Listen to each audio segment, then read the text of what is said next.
ampu itu mata pelajaran IPA, ilmu pengetahuan alam di kelas. Ya, sekarang saja akan menjelaskan kepada kalian mengenai materi biologi, yaitu mengenai kingdom lantai. Sebelum memulai pelajaran, alangkah baiknya kita membaca basmalah Bismillahirrahmanirrahim. Bismillahirrahmanirrahim. Ya, selanjutnya di absen dulu ya. Siap. Menurut ismuhu wal ismuha kalau mereka hadirah. Nur Sahara, Iya. Naila Zainatur Rahma, Amelia Saada, Nuri Susanti, Mei Salwa Eka, Sajid, Najwa Sipa, Mahesa, Puput Lupia, Muhammad Halfan, Tazul Arifin, Ismi Asilah, Rifda, Fatul Mujib, Uswatun Hasanah, Husna Aulia, Heri Surahman, Muhammad Fadli, Wildan Alfi, Tajdi Zamudin, Muhammad Dido Fatur Rahman, Zaki Mubarak. Hadir. Oke, sebelum dimulai ya, nanti ada sesi tanya jawab. Diharapkan semuanya dapat mendengarkan dan dapat menyimak apa yang sudah disampaikan. Baik, Sekarang dimulai dari kingdom Plantaen ya. Yang kalian tahu kingdom itu terbagi 5. Satu ada kingdom, ada protista, kedua ada fungi, yang ketiga ada animalia, keempat ada plantae, kelima ada apa? Spesies. Ada Kerajaan. spesies itu namanya apa? Bakteri. Virus canduan. Kalau fungi apa? Jamur. Fungi jamur. Oke ya. Sekarang yang akan saya bahas yaitu mengenai kingdom plantae, yaitu kingdom tumbuhan berarti ya. Di sini kingdom plantae itu ada kelas-kelasnya, ada 3 kelas, yaitu ada tumbuhan lumut ya, ada tumbuhan vakum, ada tumbuhan berbiji, yaitu ada namanya Bryophyta, Pteridophyta, ada Spermatophyta ya. Ingat ada 3. Nah, di sini kayak langsung.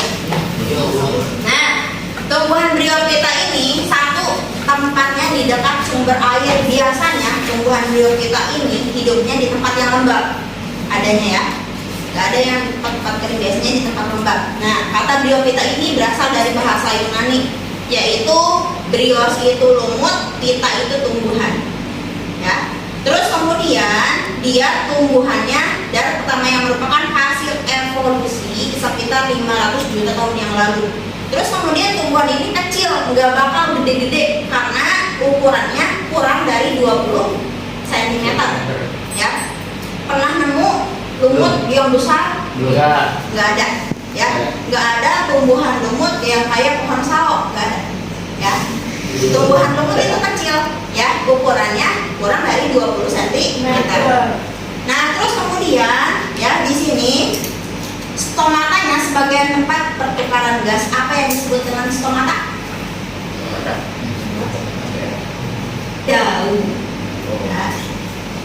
Nah, terus kemudian ya ini klasifikasinya. Satu, memiliki akar rizoid. Akar rizoid itu akar yang tidak tunggal. Artinya kalau sepertinya rizoid, satu bisa dicabut ya. Bukan kayak pohon mangga. Kalau pohon mangga udah ditanam nggak bisa dipetik, dicabut ya. Kalau sepertinya lumut itu rizoid, bersifatnya kayak serabut ya, dapat dicabut. Nah, terus kemudian batang tegak dan cabang berdaun kecil, berkembang biak secara vegetatif. Terus kemudian ini ya contoh-contohnya yang di atas yang kalian. Lumut itu terbagi satu, ada lumut daun, yang kedua ada lumut hati, dan yang ketiga ada lumut tanduk. Pernah lihat lumut seperti ini? Enggak pernah. Kayak ini pernah?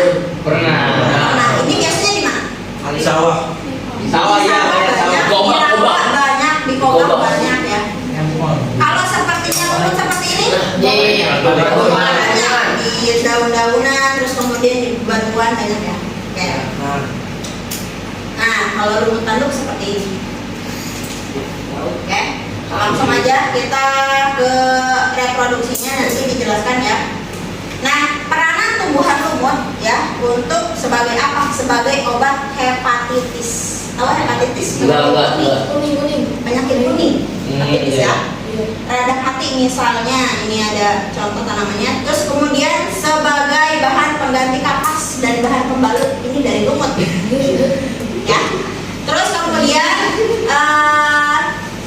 sebagai ekologi tumbuhan lumut bisa tumbuh menutupi area yang cukup luas sebagai dapat mengurangi pengikisan tanah atau erosi. Jadi semakin banyak lumutnya, semakin berkurangnya erosi. Ya. Oke. Terus kemudian ada tumbuhan paku, yaitu yang disebut dengan Pteridophyta. Ya, tadi ada 3, ada Spermatophyta, ada Bryophyta, ada Pteridophyta. Sekarang yang akan saya jelaskan yaitu mengenai Pteridophyta atau tumbuhan paku, ya. Nah, merupakan kelompok tumbuhan berpembuluh yang paling sederhana. Ini seperti ini ya. Contoh tumbuhannya seperti ini. Terus kemudian bersifatnya dia hidrofit atau hidup di air, higrofit hidup di tempat yang lembab. Nah, contohnya ini. Pernah lihat tanaman ini? Nah, ini biasanya tumbuhnya di atas, ya. Di atas tanaman. Nah, Itu buat naga ya? kalau ini ukuran dan bentuk tumbuhannya kayak tumbuhan paku, ukuran tubuh bervariasi, tingginya sekitar 2 cm sampai 5 cm. 5 meter. Hidup mengapung di air, memiliki tinggi 2 cm. Hidup di darat dapat mencapai tinggi 5 meter. Contohnya paku tiang. Paku tiang yang mana ini? Mountain. Ya, yang ini paku tiang. Terus kemudian bentuk tubuh pakunya bervariasi, ada yang perdu, ada yang pohon. Misalnya tanduk rusak. Ini namanya pohonnya tanduk rusak. Ya, kalau menemukan pohon yang di atasnya ada ini namanya tanduk rusak. Itu termasuknya berarti tumbuhan paku atau Pteridophyta. Kalau tadi lumut apa? Nah, Bryophyta. Kalau ini Pteridophyta. Oke. Ciri-ciri tumbuhan paku itu akarnya, sistem perakarnya serabut di mana ujungnya dilindungi kaliptra atau tunduk akar. Kalau serabut berarti bisa dicabut, ya. Kalau sepertinya akarnya keras, berarti itu akar apa? Kayak mangga, itu bukan serabut ya termasuknya. Terus batang umumnya tidak tampak karena terdapat di dalam tanah berupa rimpang sedikit tegak atau menjalar. Jadi dia tuh pohonnya menjalar, ya, bukan makin tinggi. Oke, langsung aja. Nah, ini contoh-contohnya tumbuhan Pteridophyta. Ya, pernah lihat tumbuhan ini? Obat ya? Oke. Ya, daunnya kayak petai. Iya. Namanya Pteridophyta. Nah, pernah lihat? Enggak pernah. Ya. Nah, ini namanya paku ekor kuda. Ya, kayak pohon bambu. Paku ekor kuda. Nah, seperti ini ya. Nah, Pteridophyta. Kemudian spiral nama daunnya yang tadi. Terus manfaatnya itu cuma sebagai tanaman hias dan bahan obat-obatan. Ya.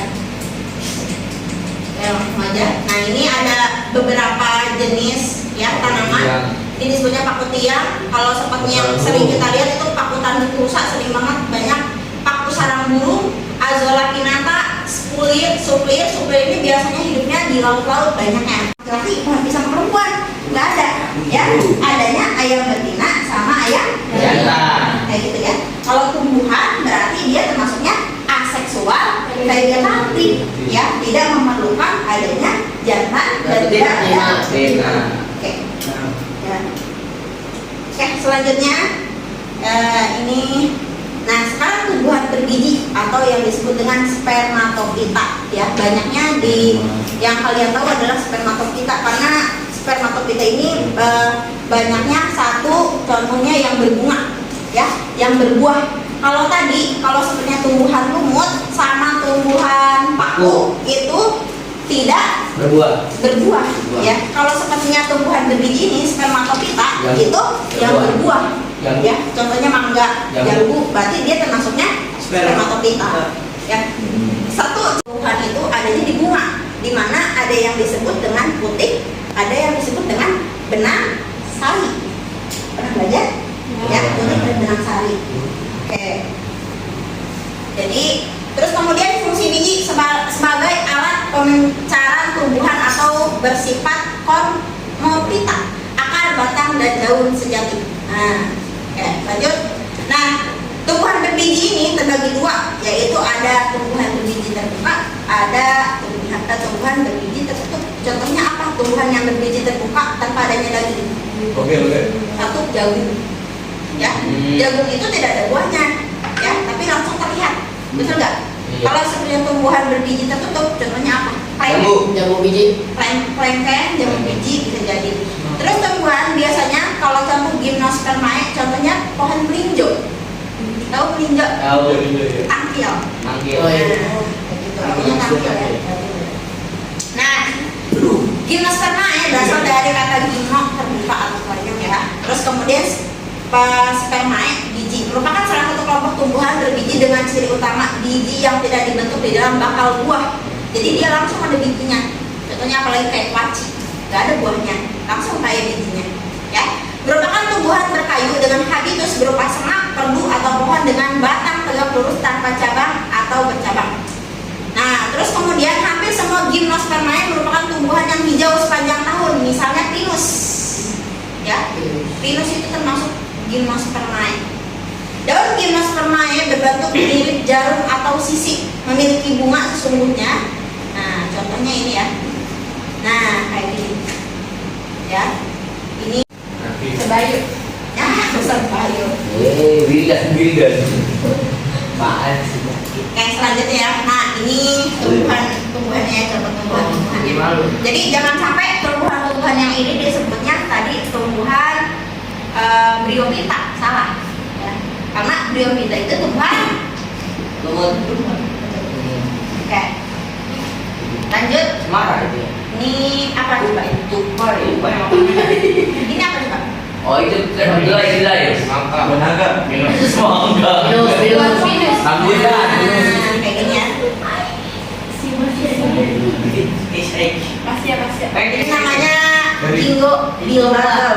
Ya. Ini jarang Bisa. ya, karena banyaknya di laut. Itu buahan saja. Ginkgo pita hanya mempunyai satu spesies di dunia, yaitu namanya Ginkgo biloba. Ya, biji tidak di dalam ujung, benar-benar tumpukan di udara bebas. Pernah lihat tanaman ini? Itu bisa dimakan saja. Nah, seperti ini ya. Nah, seperti itu. Nah, terus kemudian ada divisi Gdetophyta ya. Tadi apa namanya? Melinjo ya, atau yang disebut bahasa biologinya Gineton. Ya. Gdetophyta ini berbeda dengan kelompok lainnya karena memiliki pembuluh kayu untuk mengatur air pada bagian silamnya. Apa yang dimaksud silam? Apa yang dimaksud dengan silam? Ada yang dimaksud dengan fung. Coba ada yang bisa jawab apa itu silam, apa itu fung? Rasa. Lupa dua. Ya.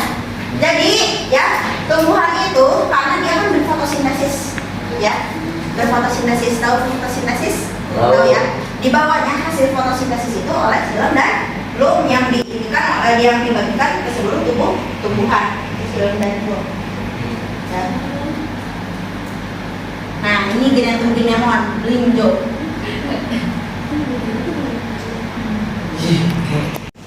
Nah, manfaat gymnospermae atau berbiji terbuka yaitu untuk industri kertas dan korek api ya, untuk obat-obatan, untuk makanan sebagai tanaman hias. Biasanya makanan Gineton itu ada di mana? Sayur asem. Oh ya betul ya. Tangkil. Oh nah. Nah, sekarang kita akan menjelaskan tumbuhan berbiji tertutup atau yang disebut dengan angiospermae. Tadi kalau sebelumnya terbuka apa? Gymnospermae. Kalau sekarang tertutup angiospermae, memiliki bakal biji atau biji yang tertutup oleh daun buah, mempunyai bunga sejati, umumnya tumbuhan berupa pohon, tebu, semak. Dalam reproduksinya terjadi pembuahan ganda. Contohnya apa? Ada bunganya. Oh. Ya. Oh, ini bunganya. Dimana ini adalah kepala putik. Ya, ini udah belajar pas SD. SMP. SMP. Benar.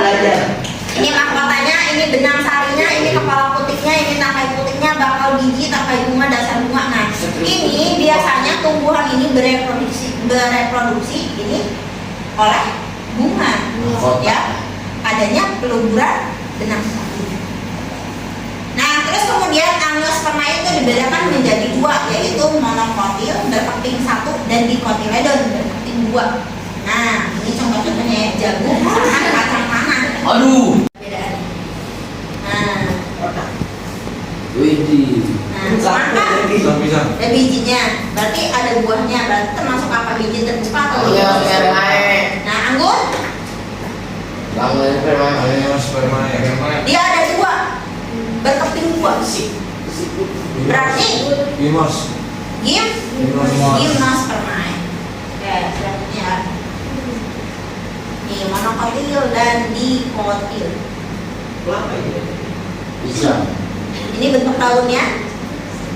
Terus kemudian kelipatannya, kalau monokotil itu kelipatannya apa ya? Ganjil. Contohnya 1, 2, 3, 4, 5, 6. Kelipatan 3, 6. Nah, kalau sepertinya ini 2 atau 5, 1, 2, 3, 4, 5. Dikotil ini bisa dihitung ya. Kalau kalian nemu bunga, berarti kelipatan 5, berarti dia dikotil maksudnya. Ya, kalau kelipatannya ada 3, berarti dia monokotil. Pernah nggak ngitung kelompok bunga ada berapa? Enggak. Kayaknya ada. Enggak gitu. Oke, selanjutnya bentar dulu ya. Di skip dulu satu paruh. Bryophyta, kedua ada Pteridophyta, ketiga ada Spermatophyta. Kalau Bryophyta adalah tumbuhan lumut. Sahara, kalau Pteridophyta itu apa? Pteridophyta itu saja tumbuhan apa ya tadi? Kalau apa tadi? Tumbuhan paku saja. Tumbuhan Paku. Tumbuhan paku. Oke. Kalau semuanya lumut, tadi terbagi ada berapa? Satu ada lumut. Lumut daun. Ada lumut daun, Lumut ada hati. lumut hati, Iya. ada lumut tanduk. Tanduk. Nah, oke. Sekarang kita akan mempelajari tentang morfologi tumbuhan. Ya, morfologi itu mempelajari tentang apa sih? Bukan. Morfologi. Morfologi itu apa? Bagian-bagian tumbuhan. Ya, bagian-bagian tumbuhan itu terbagi 3. Satu ada Batang. batang, Daun. Oke, ya. Fungsi akar sebagai apa? Tumbuhin. Hah? Oke, belum berlebih terus sebagai penyimpan unsur hara dan makanan. Ya, menyimpan makanan tumbuhan itu di mana? Dia kan. Satu di akar, yang kedua di Daun. dua di batang. Siapa yang membawa makanannya ke seluruh tumbuh-tumbuhan? Daun. Tadi silem dan Belum.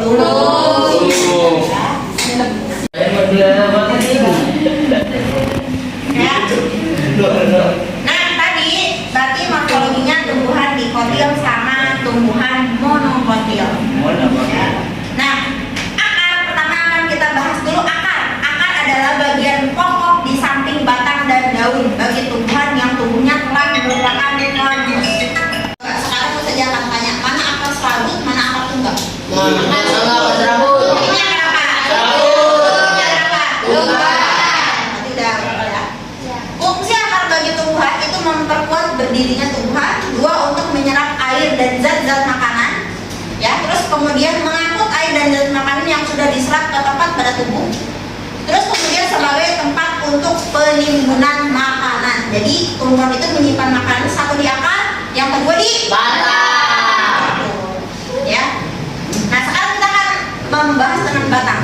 Batang merupakan organ tumbuhan yang tumbuh di permukaan tanah. Pada awalnya pembentukannya batang berasal dari batang embrio di dalam biji. Ya. Terus kemudian perkembangan meristem apikal pada tumbuhan dikotil dan monokotil berbeda sehingga susunan anatomi batang kedua jenis tersebut berbeda. Kita lihat gambarnya ini ya, perbedaan antara dikotil dan monokotil seperti ini. Jadi bentuk batang itu berbeda-beda ya, ada yang kecil, ada yang besar. Nah, sekarang kita akan bahas tentang daun. Ya, Wildan coba baca tentang daun. Daun merupakan salah satu organ tumbuhan yang tumbuh dari batang. Umumnya berwarna hijau dan terutama berfungsi sebagai penangkap energi dan cahaya matahari melalui Fotosintesis. Fotosintesis. Morfologi. Kalkan Nazwan ada. Oke. Apa yang disebut dengan fotosintesis? Bagaimana fotosintesis? Fotosintesis itu apa? Dari mana? Udara. Apa yang tahu? Siapa yang tahu fotosintesis itu seperti apa sih? Fotosintesis itu seperti memanfaatkan Dari Daun. dari apa? Dari akar. Dari cahaya matahari, terus kemudian berubah menjadi apa? Menjadi daun. Menjadi karbohidrat. Nah, ini ya monokotil dan monokotil, ini dikotil. Biasanya daun monokotil ini seperti daun apa nih? Jagung. Seperti ini ya. Oke. Singkong. Fungsi tempat terjadi fotosintesis sebagai organ pernapasan, tempat terjadi transpirasi, tempat terjadi gutasi, alat perkembangbiakan vegetatif, itu fungsi daun. Ya, terus kemudian morfologi bunga. Ya, 4 bagian utama bunga dari luar ke dalam adalah sebagai berikut. 1 yang disebut dengan kotak bunga. Cali. Ya. Ada mahkota bunga yang disebutnya dengan corolla. Ya. Corona.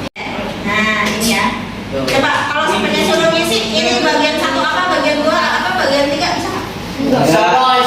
Enggak ya.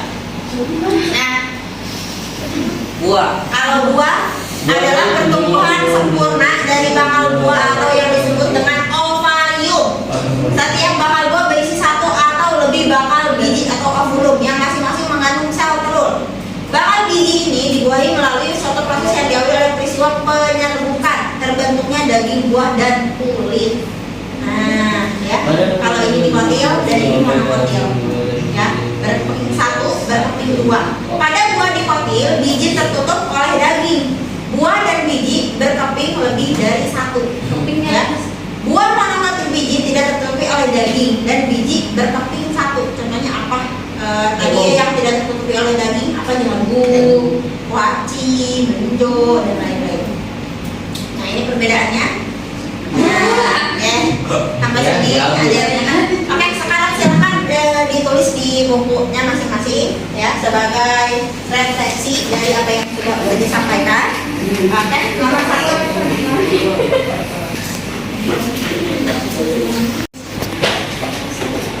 Terbagi berapakah tumbuhan lumut? Oke.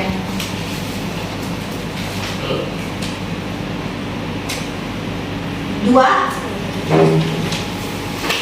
Sebutkan morfologi pada tumbuhan dan masing-masing fungsinya. Sebutkan morfologi pada tumbuhan dan sebutkan fungsi-fungsinya. Sudah? Refleksinya 2. Nanti boleh dikumpulkan langsung terus saja. Ya, baik. Sebutkan morfologi tumbuhan serta fungsi-fungsinya.